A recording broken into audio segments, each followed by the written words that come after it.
Hello guys, কি অবস্থা সবার? সবাই ভালো আছেন? আলহামদুলিল্লাহ, আমিও ভালো আছি। তো এখানে ঘুরতে আসছিলাম, দেখেন কাটা দিয়া আটকায় রাখছে রাস্তাটা। আমরা এটা কাটাটা সরাবো না, থাক। সরে না, থাক। কেউ আটকে দিছে, থাক। ওদিক দিয়ে ঘুরে যাবো আমরা, ওদিক দিয়ে ঘুরে যাবো, থাক। তো আমরা ওখানে যাচ্ছি।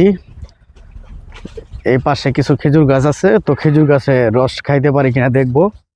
কিন্তু আসলে আমরা লেট করে ফেলছি, এই সময় খেজুরের রস থাকে না। গাছ প্রচুর, কিন্তু আপনার রস নাই। রস থাকলে যাওয়া যেত, এবং কি পায়রাও খাওয়া যেত। সব জায়গায় কাটা দিয়ে রাখছে, জানি কেউ না যেতে পারে এদিকে। কথা বুঝতে পারছেন? খুবই সুন্দর। এদিকে আমাদের আবার একটা পুকুর আছে, খুবই সুন্দর একটি জায়গা।